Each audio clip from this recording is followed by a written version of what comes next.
دنیا بھر میں ہوتا ہے چرچا اعلیٰ حضرت کا۔ کے سرپرست مراز اہل سنت فقیہ النفس استاذ علماء علامہ مولانا مفتی مطیع الرحمان صاحب یہ موجود ہیں۔ وہ ان سب کا مجموعہ ہے، ہاتھی ان سب کا مجموعہ ہے۔ فرماتے ہیں اسی طرح سے آج کل کے مولوی لوگ ہیں، ایک کتاب میں کچھ پڑھ لیا اسی کو حفظ جا بنا لیتا کہ سب کچھ یہی ہے۔ جب تک سب کچھ نہ پڑھ لے کسی کے بارے میں کچھ نہیں کہا جا سکتا ہے کہ وہ کیا ہے۔ تو امام احمد رضا نہ تو قوالی کے منکر ہیں بزرگوں کے، نہ ان کی بالمضامیر قوالی کی مخالفت کی ہے، انہوں نے اس کو جائز قرار دیا ہے۔ مگر سب سے زیادہ آج کل نشانے پہ وہی ہیں۔ قوالی کا مسئلہ مضامیر کے ساتھ یہ مجتہد فی مسئلہ ہے، اصطلاح میں مجتہد فی ہمارے علماء جانتے ہیں، مجتہد فی۔ بعض ائمہ نے اسے جائز قرار دیا ہے، بعض نے ناجائز قرار دیا ہے، چونکہ حدیثیں دونوں طرح کی ملتی ہیں ان حدیثوں کی بنیاد پر۔ اور مجتہد فی مسئلہ جیسے امام شافعی کا ایک مذہب ہے، اس کے برخلاف امام ابو حنیفہ کا ہے۔ মুফতি মতিউর রহমান সাহেব তিনি আরো বলেছেন ইমাম अहमद रजा ने तो कव्वाली के मुनकिर है बुजुर्गों के ना उनकी बिल मज़ामिन कव्वाली की मुखालिफत की है। आला हजरत रज़ी अल्लाह ताला अन्हु তিনি कव्वाली मुनकिर নয়, বুজুর্গদের कव्वाली সেটা মাজামিরের সাথে হোক তো সেটারও মুখালিফাত আলা হযরত করেননি। बुझा गया? उन्होंने उसको जायज करार दिया है, यानी कव्वाली मजामिरेर साथे आला हजरत তিনি जायज करार दिएছেন, जायज বলেছেন মুফতি মতিউর রহমান সাহেব বলছেন।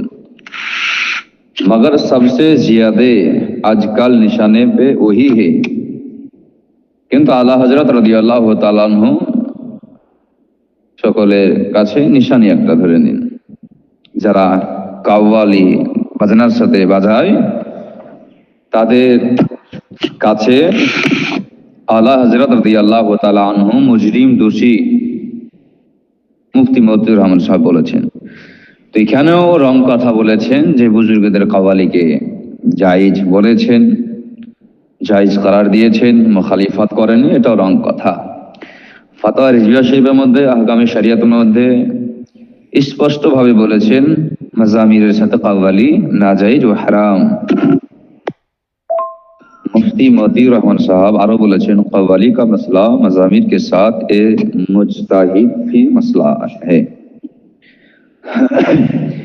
बाज़ आइम्मा ने इसे जायज करार दिया है और बाज़ ने नाजायज करार दिया है, क्योंकि हदीसें दोनों तरह की मिलती है। এটাও রং কথা, ভুল কথা যে হাদিসের মধ্যে দুই রকমের রয়েছে, বাজনার সাথে কওয়ালি জায়েজ এবং নাজায়েজ দুটোটাই রয়েছে, এটা ভুল কথা। কোনো হাদিসের মধ্যে নাই যে ঢোল ঢাকা বাজনা বাজিয়ে কওয়ালি জায়েজ। যদি থাকে তো উনি বা ওনার মান্যকারীরা দেখা কোন হাদিসে আছে মাজামির জায়েজ। তারপরে বলা হয়েছে हालात और जरूरत पेश आ जाए तो अपना मसलक छोड़कर दूसरे के मसलक पर अमल किया जा सकता है। এটা তো সবাই জানে যে সময় সিচুয়েশন মোতাবেক ফতোয়া কিছু কিছু আছে পরিবর্তন হয় হবে, কিন্তু মাজামিরের সাথে এই কথাকে যোগ করে কি প্রমাণ করতে চাইছেন? উনি কি এটা প্রমাণ করতে চাইছেন যে এখন জরুরত প্রয়োজন এসে গেছে যে আলা হযরত রাদিয়াল্লাহু তাআলা আনহুর যে মাসলাক বা মশলা সেটা ছড়ে সেটা বাদ দিয়ে যাদের নিকটে আপনার কাওয়ালি বাজনার সাথে জায়েজ তাদের ফতোয়াটাকেই ফতোয়াদি হিসাবে এখন গণ্য করতে হবে বা ফতোয়া দিতে হবে, কারণ এখন জরুরত প্রয়োজন। হ্যাঁ, তো এই সমস্ত কথাবার্তা বলে মানুষকে ভুল বার্তা দিয়ে গুমরাহির মধ্যে ঠেলে দিচ্ছেন। আমি উপরে মুফতি মতিউর রহমান সাহেবের বায়ান কথা বলেছি, তো তিনি স্পষ্টভাবে বলেছেন যে আলা হযরত রাদিয়াল্লাহু তাআলা আনহু বুজুর্গানে দিনদের কাওয়ালিকে জায়েজ বলেছেন, সেটা মাজামিরের সাথে। তো এই কথা কেউ কি প্রমাণ করতে পারবেন? মুফতি মতিউর রহমানের কথা নিয়ে যারা নাচানাচি কুদাকুদি করছেন, যদি পারেন তো প্রমাণ করে দেখান, মেনে নিতে বাধ্য হব। আলা হযরত রাদিয়াল্লাহু তাআলা আনহুর ফাতাহ রিজভিয়া শরীফ থেকে নিয়ে আরো যতগুলো কিতাব আছে, কম বেশি 1400 খান কিতাব, হ্যাঁ, তো যে কোনো একটি কিতাব থেকে আপনি দেখিয়ে দেন যে আলা হযরত রাদিয়াল্লাহু তাআলা আনহু এই ফতোয়া দিয়েছেন যে মাজামিরের সাথে কাওয়ালি জায়েজ। আলা হযরত কাওয়ালিকে জায়েজ বলেছেন যদি সে কাওয়ালির সাথে মাজামির বাজনা বাদ্যযন্ত্র না থাকে, তাহলে শর্ত সাপেক্ষে জায়েজ আছে। এটা নিয়ে ইখতিলাফ আছে, কেউ একেবারে কাওয়ালিকে নাজায়েজ বলেছেন,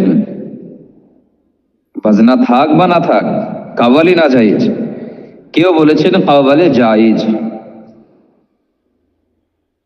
মাজামির ছাড়া, তো মাজামির বাজনা বাদ্যযন্ত্র দিয়ে কাওয়ালি করা জায়েজ আর না জায়েজ এই ব্যাপারে কোনো ইখতিলাফ নেই। সিম্পল কাওয়ালি নিয়ে ইখতিলাফ আছে। হ্যাঁ, তো মুফতি মতিউর রহমান সাহেব হোক বা আপনাদের মধ্যে কেউ হোক, যদি এই কথা প্রমাণ করতে পারেন যে মাজামিরের সাথে কাওয়ালি জায়েজ, তো আমরা মানতে বাধ্য। আপনি দেখিয়ে দেন যে কেউ একজন, আমরা মেনে নিব। কিন্তু আমি চ্যালেঞ্জ করছি, চাহে মুফতি মতিউর রহমান সাহেব হোক বা ওনার মান্যকারীদের মধ্যে হোক, কেউ এটা প্রমাণ করতে পারবে না যে আলা হযরত রাদিয়াল্লাহু তাআলা আনহু মাজামিরের সাথে কাওয়ালিকে জায়েজ বলেছেন। আরো কথা বলেছেন যে মুফতি মতিউর রহমানের সাথে কি বারেলির কোনো সম্পর্ক নেই, তাদের সাথে কি সম্পর্ক নেই? তা আমি বলবো নেই, ছিল আগে। বারেলি শরীফের মুফতি মতিউর রহমান সাহেবের নাম ছিল, কিন্তু বর্তমানে নেই বহুদিন থেকে, এই সমস্ত কথাবার্তা দেখে। বারেলি শরীফের সাথে মুফতি মতিউর রহমানের কোনো সম্পর্ক বর্তমানে নেই। আমরা তো প্রায় উরসে আলা হযরতে যাই, দেখি সব বিষয়ে জ্ঞান আলহামদুলিল্লাহ আছে এই ফকিরের কাছে। মুফতি মতিউর রহমান আলা হযরত রাদিয়াল্লাহু তাআলা আনহুর যে ফতোয়া, সে ফতোয়ার বিপক্ষে সব বিষয় নাই, কিছু বিষয়, যেমন ছবি ভিডিও, তারপরে এই যে বাজনা সহকারে কাওয়ালি, আরো কিছু আছে। তারপরে হুজুর তাজুশ শরিয়া রাদিয়াল্লাহু তাআলা আনহুর সাথে সম্পর্ক নেই। হুজুর তাজুশ শরিয়া রাদিয়াল্লাহু তাআলা আনহু যাকে কুফরের ফতোয়া দিয়েছেন, তাকে মুফতি মতিউর রহমান বলছে মুমিন। এর উপরে কুফরের ফতোয়া ছিলই না, অথচ মুফতি কাজিল খুজাত ফিল হিন্দ হুজুর তাজুশ শরিয়া কাফির ফতোয়া দিয়েছেন বাদরাকি উড়িষ্যার নাসিম সরকার। হ্যাঁ, তাকে আরেকটি কথা বলে মুফতি মতিউর রহমান একটি মাদ্রাসা সংগঠনকে, একটি প্রতিষ্ঠানকে প্রথমে ওয়াহাবি বলেছিল। সে প্রতিষ্ঠান দারুল হুদা যে ভীমপুরে রয়েছে, কেরালার ক্যাম্পাস দারুল হুদা, এই দারুল হুদাকে নিয়ে কথা উঠেছিল। তাই মুফতি মতিউর রহমান এই দারুল হুদা মাদ্রাসা এটা সুন্নি না চুন্নি এটা যাচাই বাছাই করার জন্য কেরালা গিয়েছিল আসল জায়গাতে। আর তিনার সাথে কয়েকজন বড় বড় মুফতিও ছিল পশ্চিমবঙ্গের। তাই মুফতি মতিউর রহমান সাহেব তিনি কেরালা গিয়ে যাচাই বাছাই করে আসলেন যে দারুল হুদা সুন্নি না চুন্নি। যাচাই বাছাই করার পরে ফতোয়া দিলেন যে দারুল হুদা সুন্নির প্রতিষ্ঠান নয়। এই প্রমাণ আমার কাছে আছে এখনো, সুন্নির প্রতিষ্ঠান নয়। এই মাদ্রাসায় সুন্নি ছেলে মেয়েদেরকে ভর্তি করা যাবে না, পড়াশোনা করানো যাবে না। কিন্তু এই মুফতি মতিউর রহমান সাহেব যাচাই বাছাই করা পরে ফতোয়া দিলেন যাবে না,